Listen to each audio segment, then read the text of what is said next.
There is a lot of reasons why a lot of people in the United States and in other countries compare Trump and his administration to what happened in the 1930s, 1940s Germany, and how the Holocaust started off with disabled people. Last week, Trump signed into an executive order called Ending Crime and Disorder on America's Streets. I'm going to read this article. Last week, Donald Trump signed an executive order legalizing forced institutionalization for people who are unhoused or mentally ill, and granting federal agencies sweeping new powers to violate those citizens' medical privacy rights. If it goes into effect, Trump's new policy will mark a historic expansion of federal police power into services largely carried out by nonprofits and local governments. By shifting the call on who should be forcibly hospitalized from local medical professionals to Attorney General Pam Bondi, Trump leaves no doubt that he wants homelessness and drug addiction treated as tough-on-crime policing issues. The White House knows cash-strapped cities and states don't have the money or the medical staff to rebuild the network of state asylums shuttered by President Republican Ronald Reagan nearly 50 years ago. Trump's executive order makes no provision for that problem because it isn't really concerned with addressing homelessness or drug addiction. Rather, it's a backdoor for the feds to collect an unprecedented amount of sensitive health data under the guise of helping those in need. The American people should not fall for it. You don't need to read far into Trump's order before it becomes clear that its true purpose is advancing his extreme anti-immigration agenda. One provision grants Bondi the power to demand local nonprofits provide her with the sensitive health data on the people they serve in order to receive any grant money, something the National Alliance to End Homelessness condemned on Friday as a fundamental violation of the right to privacy. Bondi can also demand nonprofits share that health data with law enforcement agencies like Immigration and Customs Enforcement. In his order, Trump claims that federal law enforcement agencies need access to homeless and food insecure Americans' most sensitive health information in order to provide appropriate medical care and connect individuals to public health resources. But those are services already provided by the nonprofits and private sector food pantries the White House is now threatening with grant cancellations. And when did ICE become anyone's first stop for help with their mental health, right?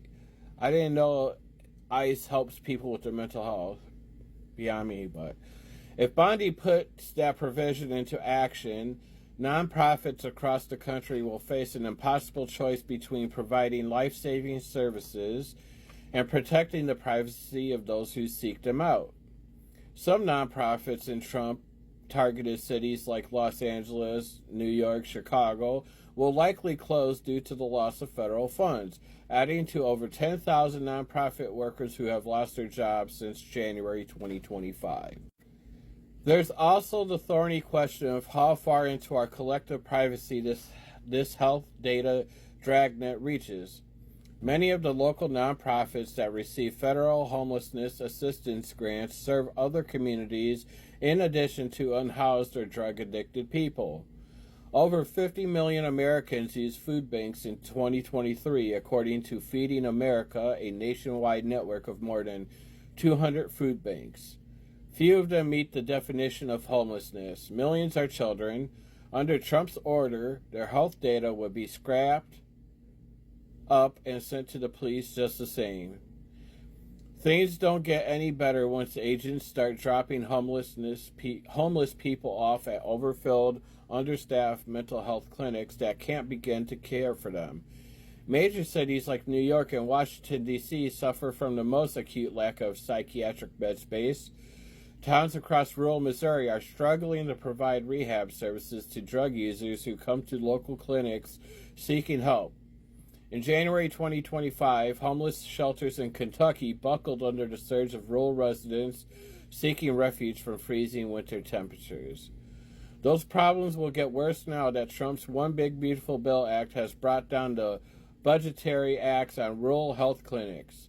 Republicans' $1 trillion in Medicaid cuts are already leading to rural shelter and free clinic closures, with red states especially at risk of losing basic public services like dental care, food banks, and homeless shelters. Trump's order to involuntarily commit the homeless saddles states with a huge upfront cost, just as his spending bill strips away their ability to pay for it. Trump's answer is to empower bonding to free up federal resources and funds to assist localities that lack the beds and resources to handle the influx of new people the order calls detainees. In reality, that will likely mean using federal funds to build more detention facilities like the notorious Alligator Alcatraz, the Florida Immigration Detention Center built on the cheap by federal contractors.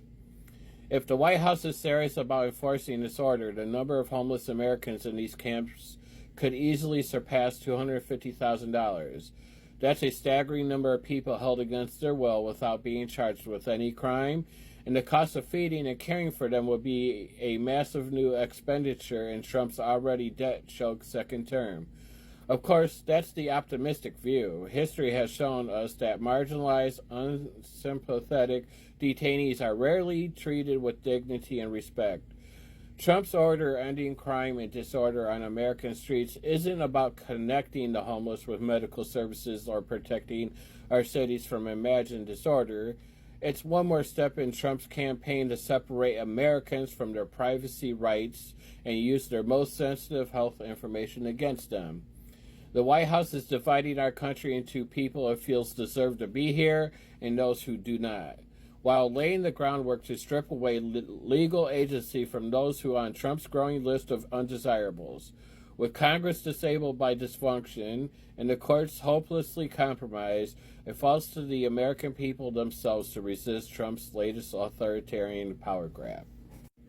So Trump's plan on fixing the homeless problem is taking away the right of privacy and institutionalizing these people with no long-term plan of helping these people.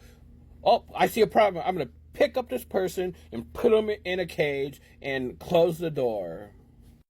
Many of these people are homeless because they just can't afford to live anywhere. So instead of advocating to making companies and businesses pay people a living wage so they don't be homeless, we're instead going to take a policy that criminalizes people for being homeless because they can't afford to live anywhere.